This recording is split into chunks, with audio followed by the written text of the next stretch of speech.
मैं ब्रिटेन से भी खुश नहीं हूँ। ईरान से जारी युद्ध के बीच अमेरिका अपने कुछ यूरोपीय सहयोगियों से खुश नहीं है। दरअसल ब्रिटेन ने अमेरिका को अपने एयरबेस का इस्तेमाल ईरान पर हमले के लिए करने देने में हिचकिचाहट दिखाई। वहीं स्पेन इसराइल और अमेरिका के हमले को एकतरफा और अस्थिरता पैदा करने वाला बता चुका है। स्पेन बहुत बुरा रहा है, उससे सारा व्यापार खत्म करेंगे, उससे कोई लेना देना नहीं है।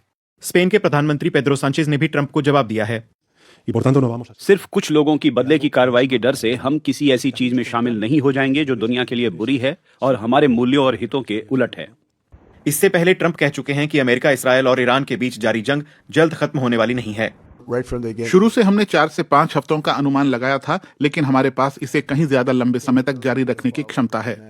अमेरिकी विदेश मंत्री मार्को रूबियो के मुताबिक ईरान पर हमले का फैसला एहतियातन लिया गया था। हम जानते थे कि एक इजरायली कार्रवाई होने वाली थी। हम जानते थे कि इसके नतीजे में अमेरिकी सेनाओं पर हमला होगा, और हम जानते थे कि अगर हम उनके वो हमले शुरू करने से पहले एहतियातन उन पर कार्रवाई नहीं करते तो हमें ज्यादा हताहतों का सामना करना पड़ता और शायद मारे जाने वालों की तादाद भी कहीं ज्यादा होती। और फिर हम सब यहाँ इन सवालों के जवाब दे रहे होते कि हम ये जानते थे और फिर भी हमने कार्रवाई क्यों नहीं की। हालांकि अमेरिकी कार्रवाई और उसके तर्कों से दुनिया के कई देश सहमत नहीं हैं, जैसे कि तुर्की, जो नाटो का सदस्य भी है और ईरान का पड़ोसी भी। वो इस हमले के सबसे मुखर आलोचकों में से एक रहा है। राष्ट्रपति रेजेप तैयप एर्दोआन का कहना है कि ये हमले अंतर्राष्ट्रीय कानून का स्पष्ट उल्लंघन थे। चीन, रूस और पाकिस्तान ने भी ईरान पर हमले को अंतर्राष्ट्रीय कानून का उल्लंघन बताया। इस बीच ये संघर्ष सिर्फ ईरान तक सीमित नहीं है। तेहरान ने खाड़ी में अमेरिकी सहयोगियों को निशाना बनाकर जवाबी कार्रवाई की है। सऊदी अरब, बहरीन और संयुक्त अरब अमीरात में अमेरिकी परिसरों पर ड्रोन हमले हुए हैं। इसके अलावा कतर, ओमान, कुवैत और जॉर्डन में ईरानी ड्रोन्स या मिसाइलें गिर चुकी हैं। दूसरे विश्व युद्ध के बाद से ही अमेरिका के करीबी सहयोगी रहे फ्रांस, जर्मनी और ब्रिटेन ने पूरे घटनाक्रम में ईरानी गतिविधियों को जिम्मेदार ठहराया है। हालांकि फ्रांस के राष्ट्रपति इमानुएल मैक्रों ने अमेरिका और इजरायल की सैन्य कार्रवाई को अंतर्राष्ट्रीय कानून से बाहर बताया। इस स्थिति के लिए मुख्य रूप से इस्लामिक गणतंत्र ईरान जिम्मेदार है। उसी ने एक खतरनाक न्यूक्लियर प्रोग्राम और अभूतपूर्व बैलिस्टिक क्षमताएं बनाई हैं।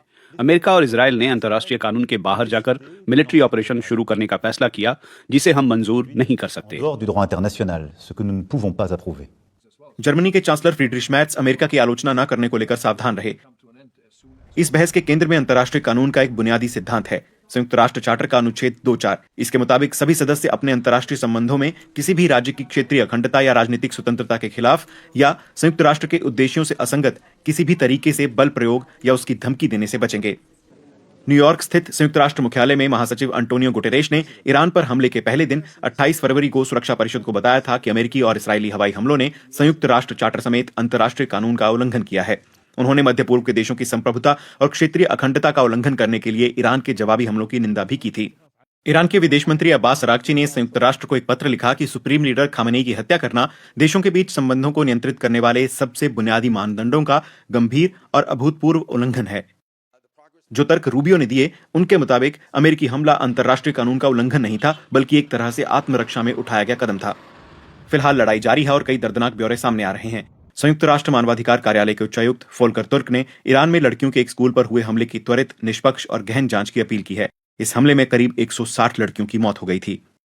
बम अभी भी गिर रहे हैं, ड्रोन उड़ान भर रहे हैं, मिसाइलें निशाना साध रही हैं और दुनिया अब भी बहस कर रही है कि क्या ये सब शुरू होना चाहिए था।